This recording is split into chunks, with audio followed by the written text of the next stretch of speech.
On October 12, 1793, the French Committee of Public Safety issued a decree that did something historians have largely treated as a footnote.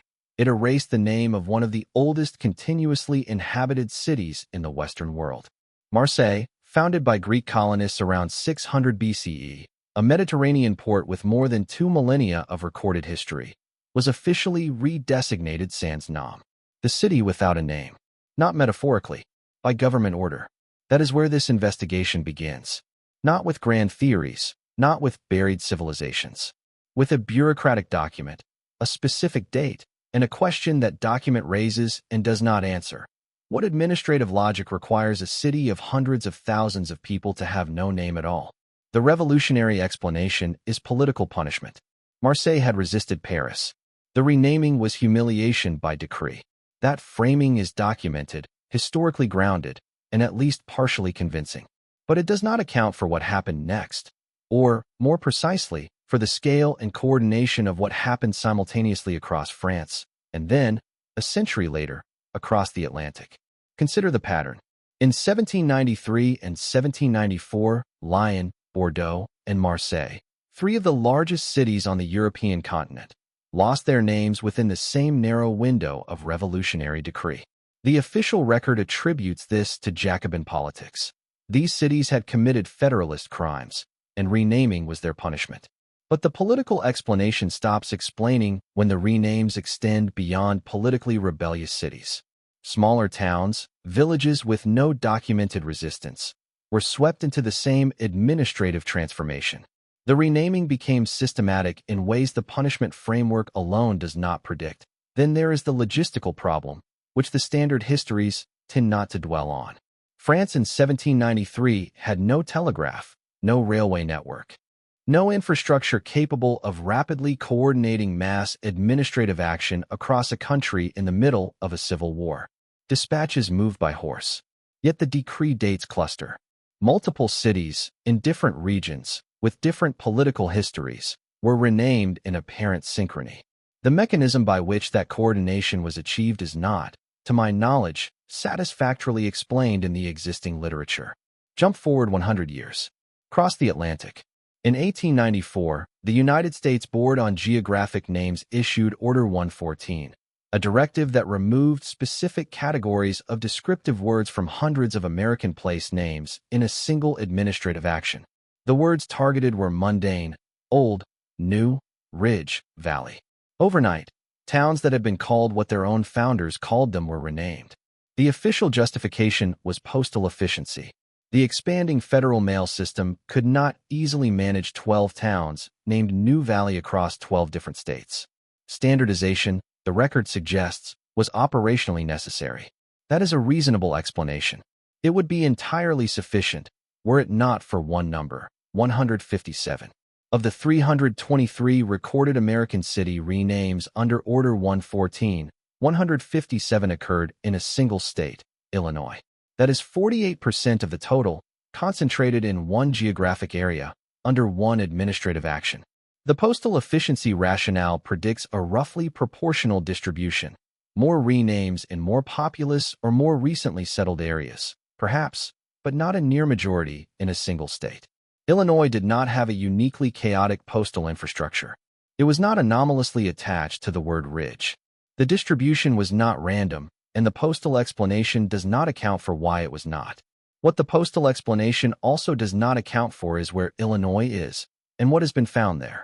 The Illinois River Valley and the Upper Mississippi Corridor are precisely the region where 19th-century engineers, surveyors, and settlers repeatedly encountered earthworks, canal systems, and road alignments that did not fit any known indigenous engineering tradition and did not correspond to any documented European colonial project. Many of the place names stripped under Order 114, names containing names containing topographic descriptors tied to the physical landscape, were concentrated in exactly this region. Names that pointed backward, names that acknowledged, linguistically, the presence of something prior. When you remove old from a place name, you do not destroy the physical record, but you sever the linguistic one. Old Shawneetown becomes Shawneetown. The question embedded in the name, what was the older settlement, and who built it, stops being asked. Within a generation, it stops being askable. The erasure is not archival. It is conversational.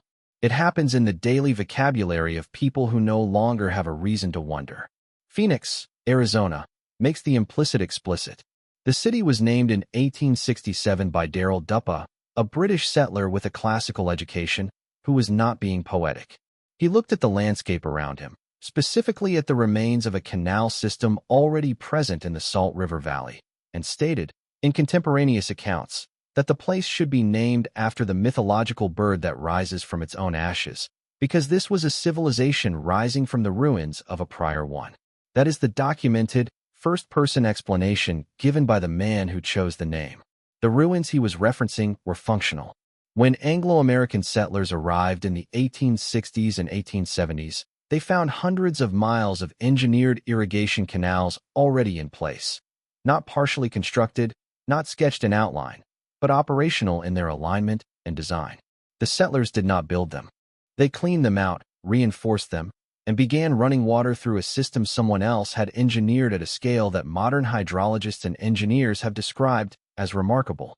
The academic consensus attributes the construction to the Hohokam, a pre-Columbian civilization that disappeared, with some abruptness, around the 15th century. That attribution may be correct, but it does not resolve the underlying question. How does a civilization produce hundreds of miles of precisely aligned, functionally integrated desert irrigation infrastructure without leaving behind the population density, industrial capacity, or social complexity that engineering at that scale typically requires? The settlers named the city Phoenix. They named it that themselves, in explicit reference to the civilization they were building on top of. That is not interpretation. It is the historical record. Parallel to the renaming and to the construction on top of canals no one fully understood, a third transformation was occurring in the cartographic record. European maps of the 16th, 17th, and 18th centuries carry a territorial designation that does not appear on modern maps, Tartaria. Labeled variously as Grand Tartary, Tartaria Magna, Russian Tartary, Chinese Tartary, and Independent Tartary, this designation covered an enormous swath of northern and central Asia. It appears on maps produced by Blau, Ortelius, de Fer, and the French royal cartographic tradition, foundational documents of Western geographic knowledge, not fringe sources. Across the late 18th and early 19th centuries, the same period of revolutionary renaming, the same decades during which the American administrative apparatus was being constructed, Tartaria contracts on the maps, then fragments, then disappears. By the mid-19th century, the designation is gone, absorbed into Russia, China, and newly named Central Asian administrative units. The official explanation holds that Tartaria was never a political entity, merely a catch-all European term for poorly understood territories, retired as geographic knowledge improved. That is a coherent account. What it does not account for is the speed of the disappearance across multiple independent cartographic traditions and the coincidence of its timing with the other transformations this piece has documented. This is what I have come to call the coordination problem, and it is, for me, the center of the argument. Not any individual rename. Not Phoenix's canals or Marseille's missing name or the Illinois number in isolation. The coordination. In 1793, the French government renamed multiple major cities simultaneously, without telegraph, without railway, without any of the communication infrastructure that mass simultaneous coordination typically requires. In 1894, the American Board on Geographic Names processed and enacted more renames in a single order than any comparable action before or since. Across the same century, a pan-European, multi-imperial cartographic tradition converged, without apparent central direction, on the retirement of a territorial designation that had appeared on maps for 200 years. Efficient administrative systems do not routinely produce outcomes like these. They produce smooth, geographically distributed results. They do not concentrate 48% of a national rename program in a single state. They do not simultaneously retire cartographic categories across independent national traditions. They do not rename cities in apparent synchrony without documented coordination mechanisms. The official explanations, revolutionary politics, postal efficiency, cartographic refinement, are not wrong, exactly. They are accurate as far as they go. The question this investigation keeps returning to is whether they go far enough, because the anomalies they leave unaddressed are not minor. They are structural.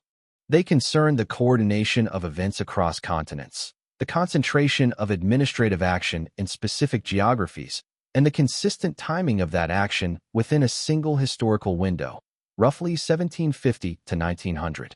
During that window, the names of a substantial portion of the physical world were changed.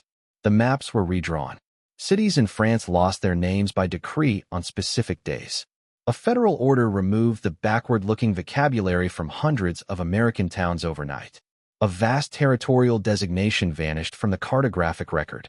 A city in the Arizona desert was named, by its own founders, after the civilization it had replaced, built on canals dug by people whose identity remains, despite 2 centuries of inquiry, incompletely understood. I am not prepared to tell you what this means. The evidence does not support a single, clean conclusion. What it does support, what it seems to me to demand, is a more rigorous set of questions than the standard literature has been willing to ask. Not whether the past was altered. The evidence for alteration is documented, dated, and on the public record. Not where it happened. The geography is, as I have tried to show, continental in scope. The question is why the alteration was coordinated. Why the timing clusters? Why Illinois? Why Phoenix's founders named the city what they named it? And why that name has not been treated as the historical testimony it plainly is. Somewhere in the gap between the official explanations and the anomalies they leave standing, there is a question that has not yet been asked with sufficient seriousness. This piece is an attempt to ask it.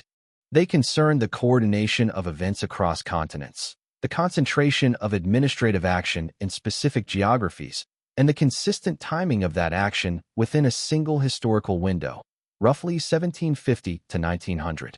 During that window, the names of a substantial portion of the physical world were changed. The maps were redrawn. Cities in France lost their names by decree on specific days. A federal order removed the backward-looking vocabulary from hundreds of American towns overnight. A vast territorial designation vanished from the cartographic record. A city in the Arizona desert was named, by its own founders, after the civilization it had replaced, built on canals dug by people whose identity remains, despite 2 centuries of inquiry, incompletely understood. I am not prepared to tell you what this means. The evidence does not support a single, clean conclusion. What it does support, what it seems to me to demand, is a more rigorous set of questions than the standard literature has been willing to ask. Not whether the past was altered. The evidence for alteration is documented, dated, and on the public record. Not where it happened. The geography is, as I have tried to show, continental in scope. The question is why the alteration was coordinated. Why the timing clusters? Why Illinois? Why Phoenix's founders named the city what they named it? And why that name has not been treated as the historical testimony it plainly is. Somewhere in the gap between the official explanations and the anomalies they leave standing, there is a question that has not yet been asked with sufficient seriousness. This piece is an attempt to ask it.